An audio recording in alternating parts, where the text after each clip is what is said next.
There was an attempt on Putin's life as soon as he became president back in 1999. This was by the Russian mafia. Putin had begun cracking down on organized crime, which at the time was plaguing Russia. In retaliation, the Russian mafia tried to bomb Putin's car. A bomb was planted, but Putin's security found it. Some of the mafia members involved went to prison, while others were taken out. Later that Hi guys, and welcome back to the channel. Okay guys, I'm going to be seeing a video today. This is titled How Vladimir Putin Survived 43 Assassination Attempts.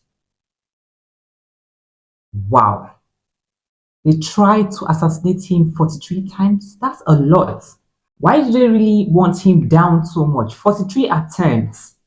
Wow. So let's check this out. Okay, so if you find this video interesting, like, share and comment on it. So let's jump in. being the president of a country is a dangerous job. No one knows this better than Vladimir Putin, who over 20 years has survived 43 different assassination attempts. Get ready to find out how Putin survived, and how his 6 layers of security make him impossible to kill. Almost every year, Putin survives at least one assassination attempt. All of these experiences is partly why his security is so good, as they've had lots of training in real-life situations. Some of these assassination attempts were done very professionally, but thankfully for Putin, all of them were foiled. There was an attempt on Putin's life as soon as he became president back in 1999. This was by the Russian mafia. Putin had begun cracking down on organized crime, which at the time was plaguing Russia. In retaliation, the Russian mafia tried to bomb Putin's car. A bomb was planted, but Putin's security found it. Some of the mafia members involved went to prison, while others were taken out. Later that year, Putin was almost assassinated in Uzbekistan. Uzbekistan militants planned to assassinate Putin while he was there on a state visit, but the plot was uncovered and the militants were arrested. A year later, in 2000, Chechen separatists planned to assassinate Putin. During his visit, a remote-controlled bomb was detonated near Putin's motorcade. Several of Putin's bodyguards were injured, but Putin himself survived. In 2002, Putin was almost assassinated using a jar of poison jam. He was scheduled to have breakfast at a hotel in Crimea, but Putin's food testers discovered the poison jam before he ate it. Also in 2002, Putin went to a Wow. Like his food was actually poisoned? That's...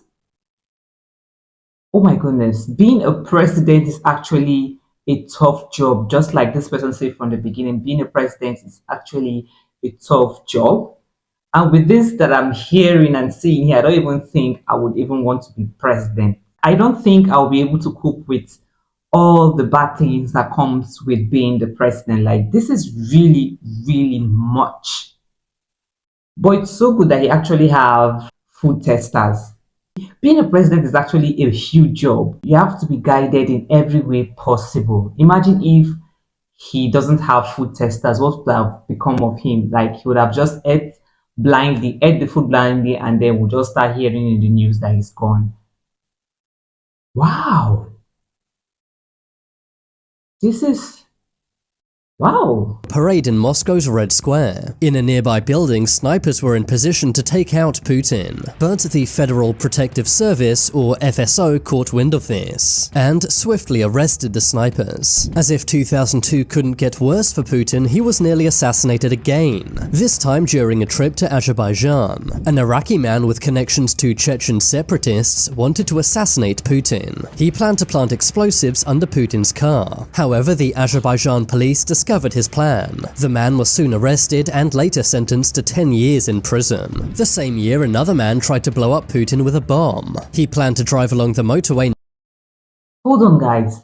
10 years imprisonment is actually even small for such an attempt. Like, if I am in that position, I'm going to like give you like 50 years in prison. Like, what?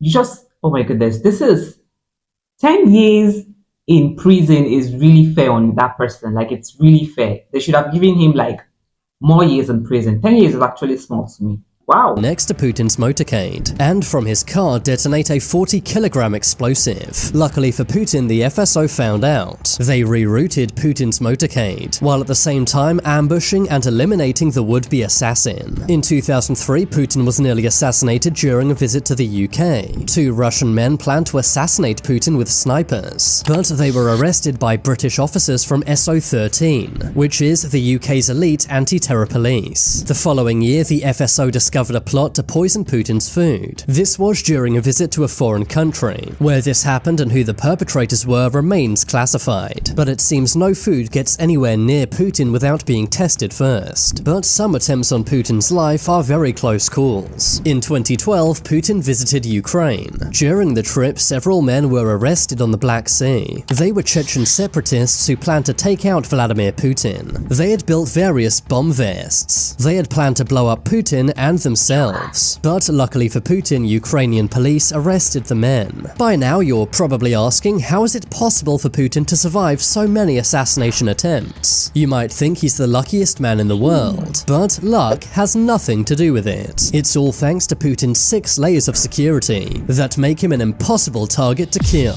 Putin's first line of defense is the Federal Protective Service, better known as the FSO. Their job is to protect high-up Russian officials by any means necessary. Their budget is a blank check, meaning that no expense is spared when it comes to protecting Putin's life. The FSO's budget is classified, but it's believed to be in the billions of rubles. After all, the FSO employs over 50,000 people. Their training is intense, but it's nothing compared to the training of Putin's private army. In 2016, Putin formed the Rosguard. This is a private army which reports directly to Vladimir Putin, comprised of over 340,000 troops. The Rosguard's job is not to stop external assassination attempts, but instead to quell any internal threats to Putin. For example, coups or military takeovers. Putin's final human line of defense is the Presidential Security Service, better known as the SBP. Their job is to secure the president's life. These are the guys who will literally jump in front of bullets if they need to.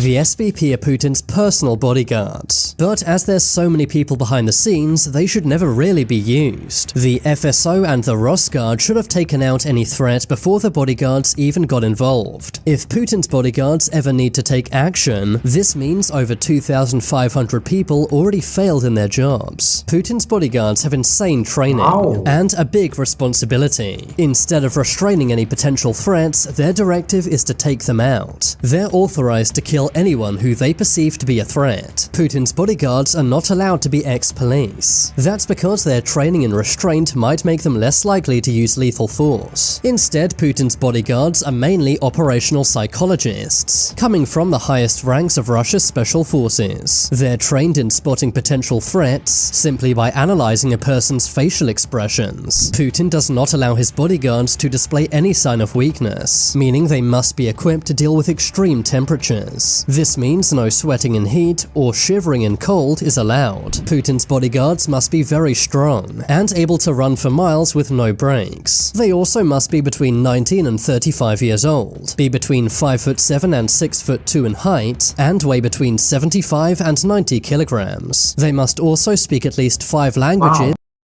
That's really, their training is actually intense. Like, you also have to know how to speak at least 5 languages. That's really interesting. I kind of like this strategy that he uses. Like, it's really, really good. Like, you must at least learn 5 languages.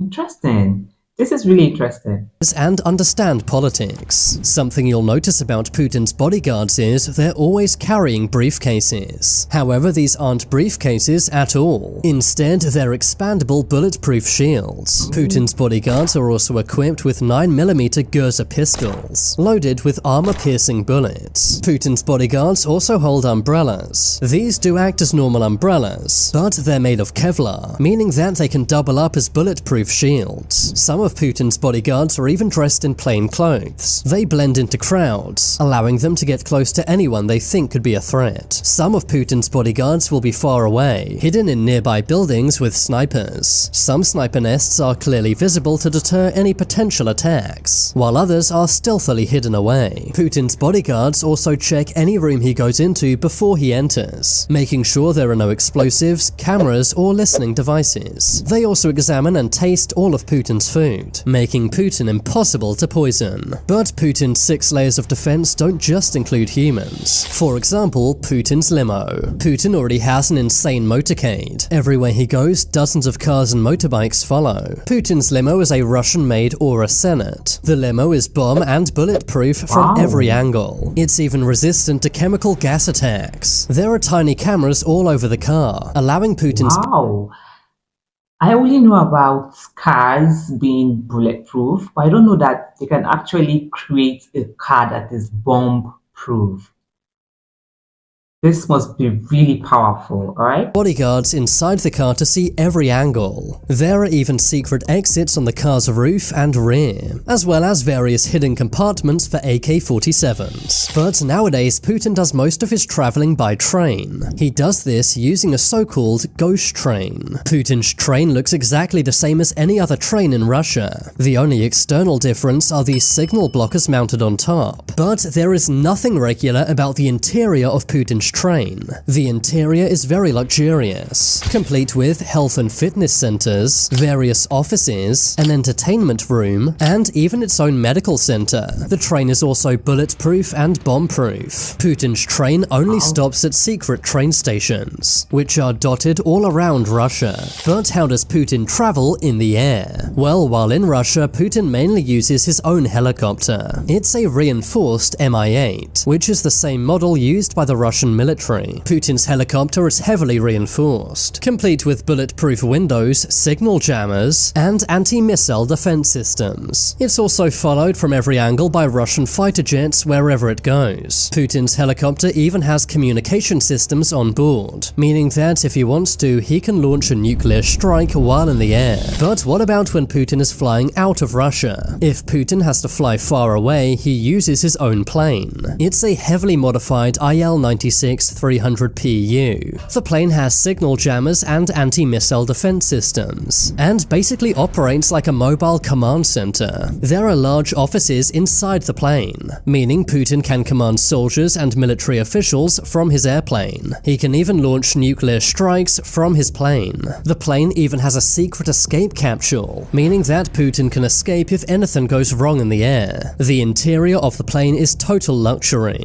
with gold decorations all over the place, as well as gyms, bedrooms, shower rooms, and more. Not surprising, seeing as Putin's plane cost over $550 million. All of these layers of security make Putin an impossible target to kill. It may seem over the top, but seeing as Putin has survived over 43 assassination attempts during his tenure, maybe all of this is totally necessary. And due to the ongoing invasion of Ukraine, Putin has a bigger target on his back than ever before. But now it's time for you to make your voice heard. What are your thoughts on Vladimir Putin? Comment below. If you want to see my short videos, then check out my second channel. Leave a like if you enjoyed, and if you haven't already, then what are you waiting for? Subscribe to Top 10s. Okay, this is indeed a great watch. Okay, I had a good time checking this out.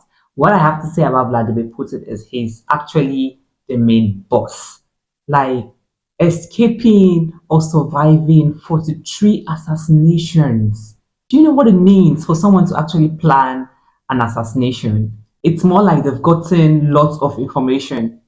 All right, like assassination is not some robbery in a bank or something. It is a well calculated something. And to hear that Vladimir Putin actually survived 43 assassinations is actually shocking. This is just a clear description of what doesn't kill you only makes you stronger, because they've tried it 1, 2, 3, up to 43 times. It's obvious that he's way stronger than what they actually thought he was. Okay, this is really nice. I am glad that his security is actually tight. Okay, this is really amazing. Thank you guys for watching. Share your thoughts and your opinion. What do you think about these 43 assassination attempts? Like, share your views and your opinion in the comment section. All right. Thank you for watching and see you guys on my next one. Bye.